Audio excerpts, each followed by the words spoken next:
अस्सलामुअलैकुम, welcome lecture number 17 में। और इस लेक्चर में हम प्रोग्रामिंग का एक बहुत फंडामेंटल कॉन्सेप्ट डिस्कस करेंगे लूप्स के नाम से।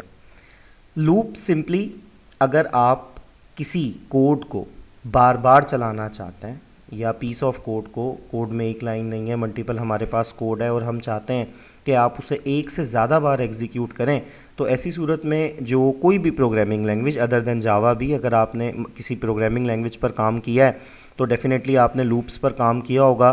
तो जावा में भी लूप वैसे ही सिंपल हैं और कोई इसमें इतनी ज़्यादा डिफरेंट चीज़ जो है वो नहीं है।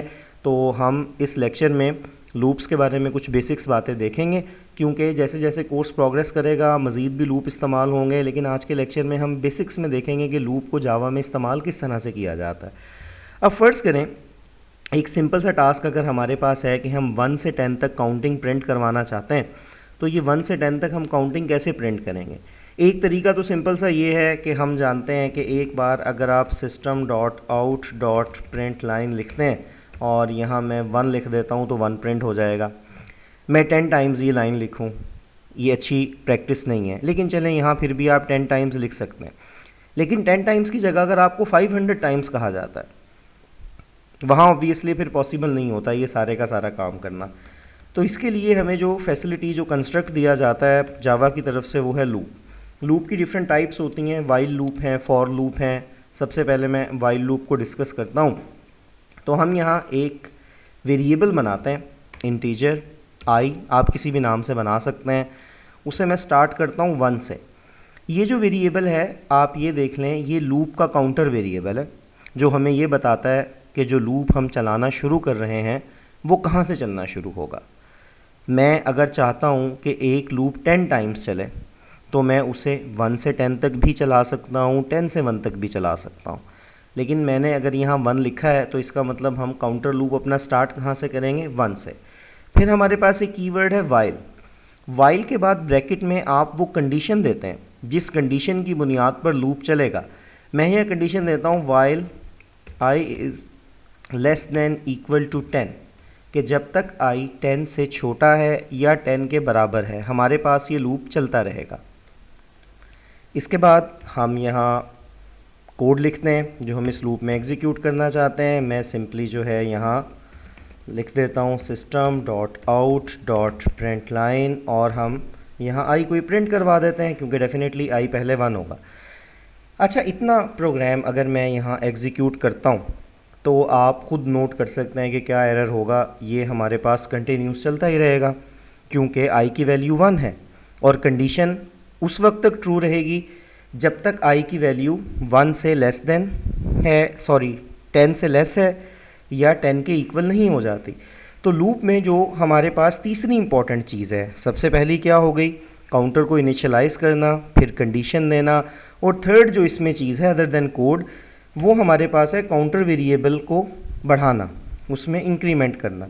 इसके दो तरीके हैं, सिंपल आप लिख सकते हैं I is equal to I plus 1, एक का इजाफा हो जाएगा, या इसके अलावा हमारे पास एक बड़ा शॉर्ट और खूबसूरत सा मेथड है कि हम यहाँ आई प्लस प्लस लिख देते हैं। आई प्लस प्लस का मतलब है कि आई की प्रीवियस वैल्यू में एक का इजाफा हो जाएगा। अब इसे सेव करते हैं और एग्जीक्यूट करते हैं तो यहाँ आप देख सकते हैं कि ये 1 से हमारे पास स्टार्ट हो रहा है और 1 से लेकर कहाँ तक है, ये हमारे पास 10 तक है। अब सेम अगर मैं आपसे ये कहता हूँ, इसमें हम थोड़ी सी चेंज करते हैं।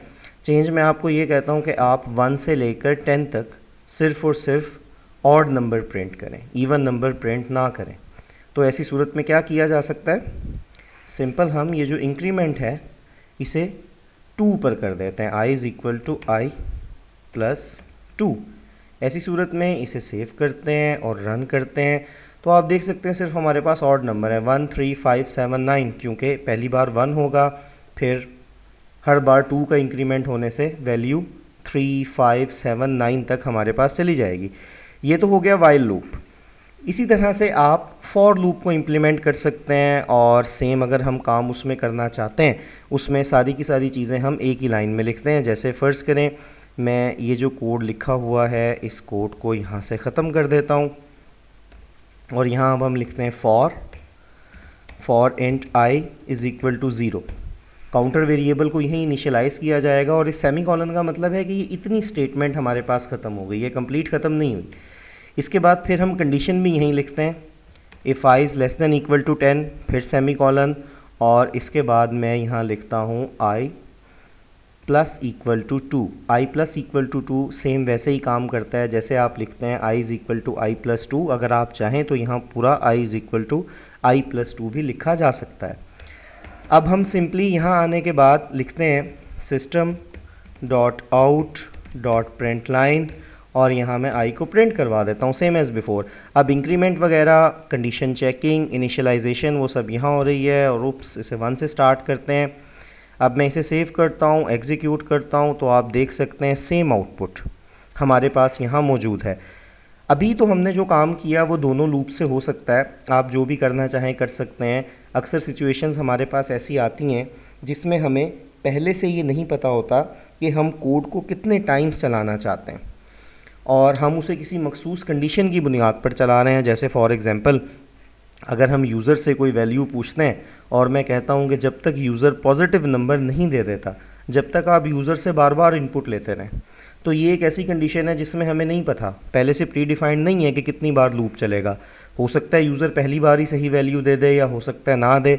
तो जहाँ सिचुएशन ऐसी आती है कि हम लूप को किसी ऐसी कंडीशन की बुनियाद पर चलाते हैं जो अदर देन काउंटर है, मतलब मखसूस नंबर ऑफ़ टाइम्स तक नहीं है, वहाँ हम वाइल लूप का इस्तेमाल करते हैं, अदरवाइज़ हम फॉर लूप का इस्तेमाल करते हैं। और दोनों लूप्स में से अगर काउंटर है तो आप अपनी कन्वीनियंट से यूज़ कर सकते हैं। सिंपली अगर आप 1 से 10 तक प्रिंट करना चाहते हैं तो हम यहाँ भी आई प्लस प्लस लिखते हैं, इसे सेव मैं करता हूँ, रन करता हूँ, और हम इसे यहाँ चला सकते हैं। अब अगर मैं काउंटिंग 10 से 1 तक प्रिंट करना चाहता हूँ तो हम लूप को ऑपोजिट ऑर्डर में भी चला सकते हैं। अब हम इसे स्टार्ट करेंगे 10 से और कंडीशन चेंज कर देंगे जब तक ये अब ग्रेटर देन इक्वल टू 1 है, और प्लस प्लस की जगह अब की बार माइनस माइनस कर दिया जाएगा, ताकि एक बार लूप चलने के बाद नेक्स्ट टाइम हमारे पास वैल्यू में 1 का डिक्रीमेंट हो जाए। इसे सेव करते हैं और एग्जीक्यूट करते हैं, तो आप देख सकते हैं 10 9 8 7 6 5 4 3 1। अब की बारी हमारे पास रिवर्स ऑर्डर में चलना शुरू हो गया। 2 टास्क आप लोगों के लिए, एक सिंपल सा, एक थोड़ा सा हार्ड टास्क। सिंपल टास्क ये है कि आप पहले 30 के फर्स्ट 10 मल्टीपल्स को प्रिंट करें, जैसे 3 6 9 वगैरह है। और दूसरा थोड़ा सा टफ टास्क ये है कि आप पहले 10 ट्रायंगुलर नंबर्स को प्रिंट करें। तो डेफिनेटली ट्रायंगुलर्स नंबर क्या है ये मैं आपको नहीं बताऊंगा, आप वीडियो को पॉज करें, पॉज करने के बाद पहले पहला टास्क, फिर इंटरनेट से ट्रायंगुलर नंबर देखें क्या होते हैं, फिर दूसरा टास्क परफॉर्म करें। So pause the video and go for it.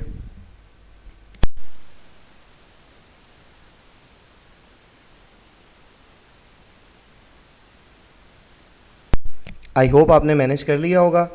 और सिंपली अब अगर हम 30 के तक 3 के मल्टीपल्स प्रिंट करना चाहते हैं तो सिंपल वो काम किस तरह से किया जा सकता है। हम 3 से लूप स्टार्ट करते हैं, i इज़ इक्वल टू 3, और while i is greater than equal to 30, less than equal to. और फिर अब हम करेंगे क्या, इसमें जो आपने इंक्रीमेंट करना है वो किसका कर देंगे। अगर हम 3 से वैल्यू स्टार्ट कर रहे हैं और फिर आप 3 चाहते हैं, फिर 6 चाहते हैं, फिर 9 चाहते हैं, तो हम यहाँ लिख देंगे i plus equal to 3, simple 3 का हम इसमें इंक्रीमेंट कर देंगे। अब इसे एग्जीक्यूट करते हैं तो ये आप देख सकते हैं 3 6 9 12 15 18 और 21 24 27 30, ये हमारे पास 30 के मल्टीपल्स प्रिंट हो गए। ये तो था सिंपल टास्क। दूसरा टास्क जो मैंने आपको दिया था ट्रायंगुलर नंबर का। ट्रायंगुलर नंबर सिंपली ऐसे नंबर्स होते हैं जो कि किसी ट्रायंगल को रिप्रेजेंट करते हैं, मतलब जिनसे किसी ट्रायंगल को इजीली बनाया जा सकता है। 1 3 6 10, ये हमारे पास up to so on triangular numbers हैं। ट्रायंगुलर नंबर्स में जैसे 1 है, फिर 3 है, फिर 6 है, एक बात नोटिसेबल होती है कि हर बार जो नेक्स्ट वैल्यू आएगी वो 1 टाइम ज़्यादा होती रहेगी।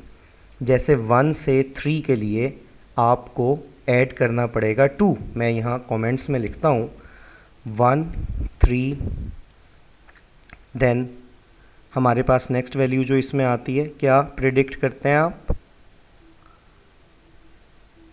6, देन 10, 10 के बाद हमारे पास 15 और मतलब इस तरह से वैल्यूज़ बन सकती हैं। सिंपल, आप यहाँ गूगल कर सकते हैं और यहाँ लिख सकते हैं ट्रायंगुलर नंबर्स। तो जैसे ही आप लिखेंगे तो ये देखें, ये आपको यहाँ इसकी डिटेल आ जाएगी। मज़ीद आप इसे विकिपीडिया पर पढ़ सकते हैं और देख सकते हैं। बहरहाल नोटिसेबल बात आप देख सकते हैं कि पहले हमने 1 में 2 ऐड किया तो 3 हो गया, फिर 3 में 3 ऐड किया तो 6 हो गया, 6 में 4 ऐड किया 10 हो गया, 10 में 5 ऐड किया 15 हो गया। हर बार जो हम इंक्रीमेंट कर रहे हैं वो इंक्रीमेंट हमारा क्या होता जा रहा है? 1 से इंक्रीज़ होता चला जा रहा है। तो इसके लिए अब हम किस तरह से काम करेंगे? ये काम क्योंकि फॉर लूप में किया था पहले, दूसरा ताकि एक प्रैक्टिस हो जाए थोड़ी सी आपकी, हम वाइल लूप में करते हैं। तो मैं यहाँ एक काउंटर वेरिएबल बनाता हूँ, लेट्स से अब की बार x के नाम से बनाते हैं, x इज़ इक्वल टू 1, और मैं यहाँ कंडीशन लिखता हूँ कि while x is less than equal to 10। और ये x वेरिएबल मैंने ट्रायंगुलर नंबर्स के लिए नहीं बनाया बल्कि ये लूप के लिए बनाया है, क्योंकि अगर हम 10 ट्रायंगुलर नंबर्स को प्रिंट करना चाहते हैं तो फिर हमने करना इसमें क्या है, 10 टाइम्स एक लूप जो है वो चलाना है। यहाँ ट्रायंगुलर नंबर के लिए मैं एक और इंटीजर बनाता हूँ और उसका नाम मैं रखता हूँ ट्रायंगुलर नंबर, और इनिशियली क्योंकि पहला ट्रायंगुलर नंबर 1 है तो हम इसे भी 1 कर देते हैं। अब इस लूप में आने के बाद मैं यहाँ प्रिंट करवाता हूँ system dot out dot print line, और यहाँ मैं ये ट्रायंगुलर नंबर जो है इसे प्रिंट करवा देता हूँ। ट्रायंगुलर नंबर प्रिंट हो गया। इसके बाद हम लूप में 1 का इजाफा कर देते हैं।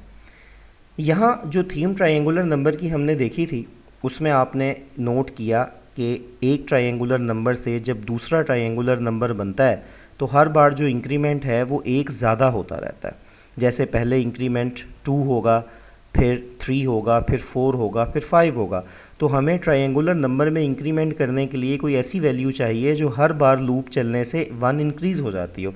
इसके लिए सिंपल हम ये x वेरिएबल यूज़ कर सकते हैं, क्योंकि ये वेरिएबल भी हमारे पास हर बार लूप चलता है तो 1 टाइम इंक्रीज़ हो जाता है।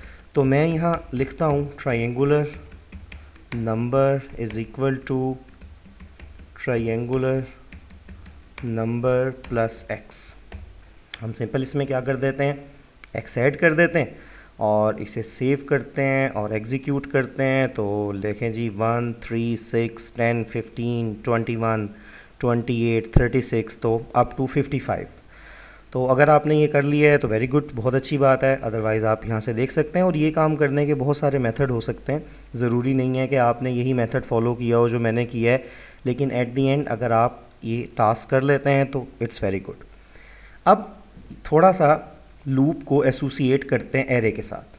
फ़र्ज़ करें मैं एक एरे को प्रिंट करना चाहता हूँ, रीड करना चाहता हूँ यूजिंग लूप। तो वो काम सिंपली कैसे किया जाएगा, कोई भी एरे आप ले सकते हैं। मैं यहाँ फ़र्ज़ करें नेम्स की एक एरे बनाता हूँ और उसका मैं लेट्स से नाम रखता हूँ friends name is equal to, और यहाँ हम कोई भी वैल्यू जो है वो पुट कर लेते हैं। जैसे मैं यहाँ कुछ नेम्स जो है वो पुट कर लेता हूँ। डेफिनेटली आप जो भी नेम्स चाहें वो यहाँ पुट कर सकते हैं, और इनिशियली मैं यहाँ 4 नेम्स जो हैं वो पुट करता हूँ। तो क्योंकि ये नेम्स एक से ज़्यादा हैं, हमारे पास स्ट्रिंग है, स्ट्रिंग्स की एरे है, तो यहाँ फिर हमें एरे सिंबल डालना पड़ेगा। जैसे आप एरे का निशान यहाँ लिखेंगे फ़ौरन आपके पास ये एरर जो है यहाँ से ख़त्म हो जाएगा। अब हमारे पास लूप की एक टाइप है फॉर ईच लूप, हम वो यूज़ करते हैं। उसे लगाने के लिए मैं यहाँ लिखता हूँ फॉर, और एक यहाँ स्ट्रिंग बनाता हूँ, उसका नाम लिखता हूँ नेम, कॉलन साइन डालता हूँ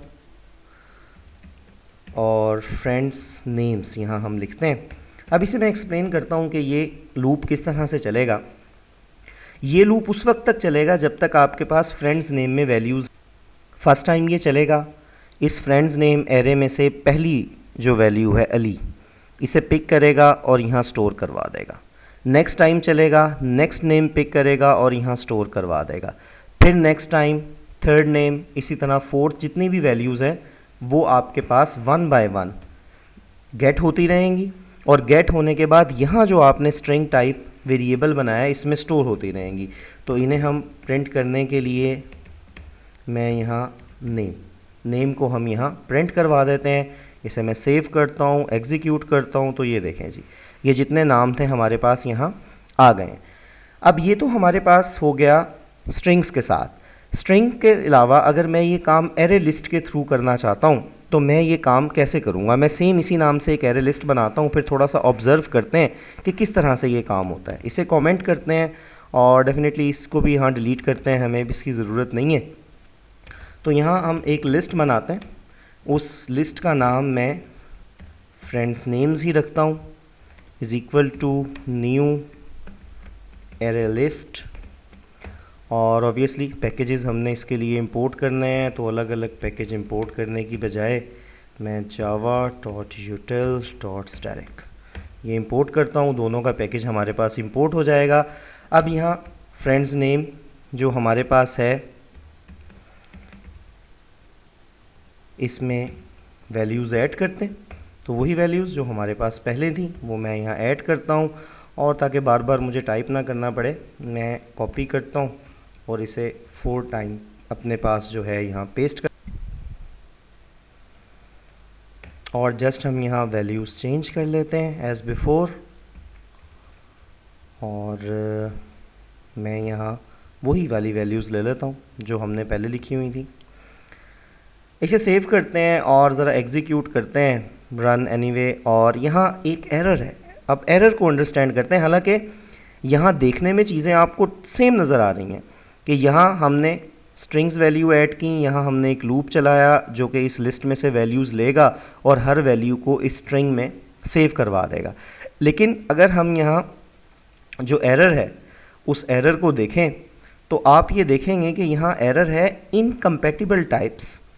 java.lang.object cannot be converted to java.lang.string। यहाँ जो चीज़ आपके पास मौजूद है हम उसे कंसिडर कर रहे हैं स्ट्रिंग, लेकिन ये स्ट्रिंग नहीं है, ये तो एक ऑब्जेक्ट है हमारे पास लिस्ट का। तो यहाँ हमारे पास इनकम्पैटिबल टाइप्स का एरर है कि आप एक ऑब्जेक्ट को स्टोर किस में करवा रहे हैं, एक स्ट्रिंग में, जो कि पॉसिबल नहीं है। तो इसका वे अराउंड क्या है कि हम लिस्ट के साथ एंगल ब्रैकेट्स में टाइप बताएं कि हम लिस्ट में किस टाइप का डाटा स्टोर कर रहे हैं, स्ट्रिंग। और अगर आप चाहें तो ये टाइप यहाँ भी स्पेसिफाई करें, बल्कि बेहतर है कि यहाँ भी स्पेसिफाई की जाए। अब हम इसे सेव करते हैं और इसे रन करते हैं। अब की बार देखें आपके पास ये प्रॉपर रिज़ल्ट आया है, क्योंकि जब अब की बार एग्जीक्यूशन हुई है तो यहाँ फ्रेंड्स नेम्स जो है ये हमारे पास किस टाइप में था, अब स्ट्रिंग में, क्योंकि हमने लिस्ट ऑब्जेक्ट से के बजाय इसे बता दिया है कि हमारे पास ये वैल्यू स्ट्रिंग में होगी। और यहाँ भी ये वेरिएबल स्ट्रिंग है, तो हम स्ट्रिंग के थ्रू ये सारे का सारा काम कर सकते हैं। तो ये था लूप्स का ओवरव्यू। जैसे मैंने लेक्चर के स्टार्ट में आपको बताया था कि it is very fundamental to programming और बहुत सारी एप्लीकेशंस में हम इसे इस्तेमाल करेंगे। होप सो अगर आपने पहले से कोई प्रोग्रामिंग लैंग्वेज पढ़ी है आप जानते होंगे जावा में कोई इतना ज़्यादा सिंटैक्स की चेंज नहीं है, अदरवाइज़ आप यहाँ से इसकी बेसिक्स को अच्छी तरह से लर्न कर सकते हैं। So this is for this lecture, see you in the next lecture इंशाल्लाह। अल्लाह हाफिज़।